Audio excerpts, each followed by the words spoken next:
अस्सलाम वालेकुम। कैसे हैं आप सब लोग? अल्लाह से अच्छी उम्मीद है अच्छे होंगे, और जो अच्छे नहीं हैं अल्लाह ताला सबको बहुत अच्छा कर दे। मेरे ब्लॉग का नाम है आज अच्छे लोग। ये अच्छे लोग जो होते हैं ये नसीब से मिलते हैं। नसीब से अच्छे लोगों से वास्ता डलता है, अच्छी बहनों से, अच्छे भाइयों से, अच्छे माँ बाप से, अच्छे पड़ोसियों से। ये बहुत खुशनसीबी होती है उन लोगों की जिनको अच्छे लोग मिलते हैं। मेरा रिश्तों का काम है, आप सब लोग जानते हैं। मैं कहीं जाती हूँ तो व्लॉग बनाती हूँ और कोशिश करती हूँ कि अपने व्लॉग में अच्छी बातें आपको बता सकूँ।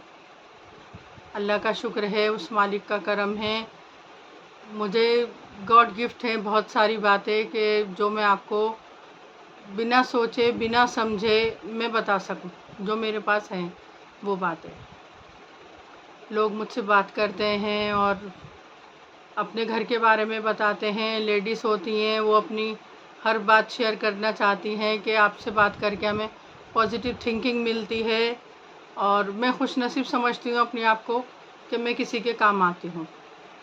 लेकिन आजकल की बिज़ी शेड्यूल में लोग बिल्कुल भी नहीं चाहते कि हमें कोई डिस्टर्ब करे। हमने एक बार जो किसी को फ़ोन पे बता दिया वो दोबारा हमसे ना पूछे। मैसेज कर देती हैं आप, मैसेज पे बात हो जाती है आपसे कि आप क्या कहना चाहती थी।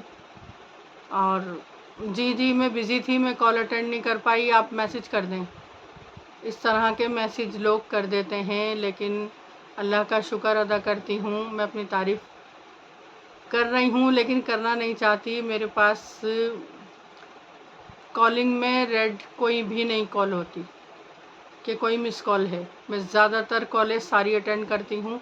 बाई चांस नमाज़ पढ़ रही हूँ या मैं खाना खा रही हूँ, उस टाइम की जो कॉलें होती हैं तो मैं बाद में अटेंड करती हूँ, बाद में उनको रिप्लाई ज़रूर देती हूँ।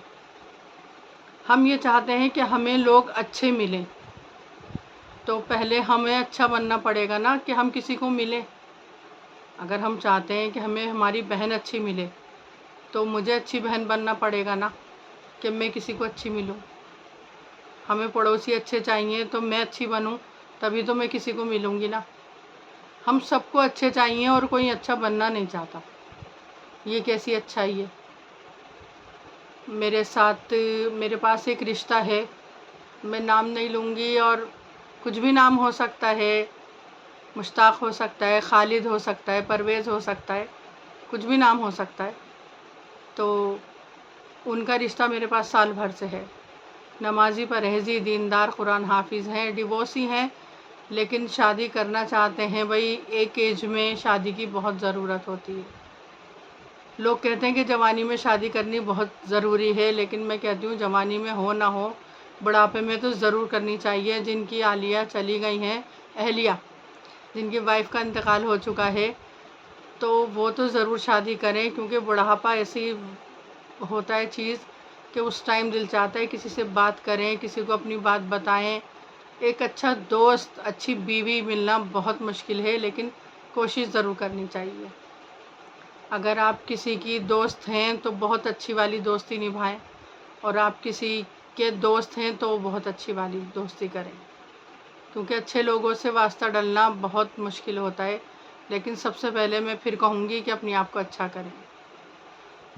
अब उनकी अच्छाई के बारे में ये था कि उनका अपना मदरसा चलता है। 40 से ऊपर बच्चे वहाँ मदरसे में पढ़ते हैं और खाना खाते हैं, वहीं सोते हैं, और वो मदरसा वो ख़ुद चलाते हैं। आजकल के टाइम में 2 से 3 बच्चों का बोझ माँ बाप नहीं उठा पाते कि नहीं भाई इनकी पढ़ाई बहुत महंगी हो जाएगी, कैसे हम परवरिश करेंगे इनकी, और कैसे ट्यूशन की फ़ीस देंगे, और जायदाद में इनके हिस्से हो जाएंगे, प्रॉपर्टी हमारी इतनी नहीं है। पता नहीं क्या क्या क्या सोचने लगते हैं। जो दीन से जुड़े हुए होते हैं वो इस बारे में कभी नहीं सोचते। वो पता है क्या कहते हैं, बहन का बहन और भाई का भाई, 4 बच्चे तो होने चाहिए। लेकिन ये अल्लाह के हाथ में किसको क्या देता है। लेकिन आजकल के टाइम में जब बच्चों के लिए टाइम नहीं है, माँ बाप के पास, जॉब करते हैं, तो वो कहते हैं 2 ही अच्छे बस। लेकिन वो 40 से ऊपर का मदरसा चलाते हैं बच्चों का। उन्होंने कल मुझे वीडियो कॉलिंग करके दिखाई, और इतने समझदार इंसान, उससे मेरा वास्ता डला, मुझे उम्मीद नहीं थी। उन्होंने वीडियो कॉलिंग पता नहीं कौन सी की कि उसमें मेरा चेहरा नज़र नहीं आ रहा था, ना मेरी आवाज़ जा रही थी, ना उनकी आवाज़ आ रही थी। सिर्फ मुझे नज़र आ रहा था कि बच्चे पढ़ रहे हैं, उनका किचन था, उनके बेडरूम थे, उनकी फ्रिज और उनका हर सामान, बच्चों का अलमारियाँ, उनके कपड़े रखे हुए। मैं इतनी खुश हो रही थी, इतनी खुश, ऐसा लग रहा था ये मदरसा मैं ही देख रही हूँ फ़ेस टू फ़ेस बिल्कुल, कि कितना सवाब का काम है। और आजकल के टाइम में लोग इधर से कुछ देते हैं और उधर से उम्मीद लगाते हैं, अल्लाह अब मैंने ये कर दिया तो मुझे कुछ मिल जाए, अल्लाह मैंने ये काम कर दिया तो वो काम हो जाए। मेरे पास 1 साल से उनका रिश्ता है, मैंने 2 मीटिंगें कराई हैं। अब उनका ये कहना है कि मुझे डिवोर्सी लड़की नहीं चाहिए, जिसके शौहर का इंतकाल हो गया हो, जो ऐसी औरत हो तो उससे मेरी मीटिंग कराइएगा। क्योंकि डिवोर्सी जो होती हैं वो शादी कर लेती हैं, उसके बाद ज़्यादा मतलब स्ट्रॉन्ग हो जाती हैं और कहती हैं आपसे भी डिवोर्स ले लूँगी तो आपसे मुझे इतना पैसा चाहिए। नॉर्मली हमारे भी सुनने में आता है और आप लोगों के भी सुनने में आता है, ऐसा माशरा चल ही रहा है भाई सब जगह। लेकिन डिवोर्स आने की नौबत क्यों होती है? क्यों? क्योंकि उनमें बर्दाश्त नहीं होती, उनका अच्छे लोगों से वास्ता नहीं डलता, अच्छे ससुराल से वास्ता नहीं डलता या अच्छे शौहर से वास्ता नहीं डलता। मैं ऐसा कुछ नहीं कहूँगी, सिर्फ अच्छे आप हो जाओ तो सब लोग अच्छे हो जाते हैं, मुझे इतना मालूम है।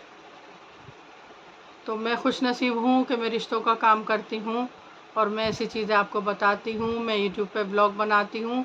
जो लोग नए जुड़े हैं मुझे लाइक और सब्सक्राइब ज़रूर करें, क्योंकि बहुत सारे ऐसे लोग हैं जो मेरा ब्लॉग देखते तो हैं लेकिन उन्होंने मुझे सब्सक्राइब नहीं कर रखा।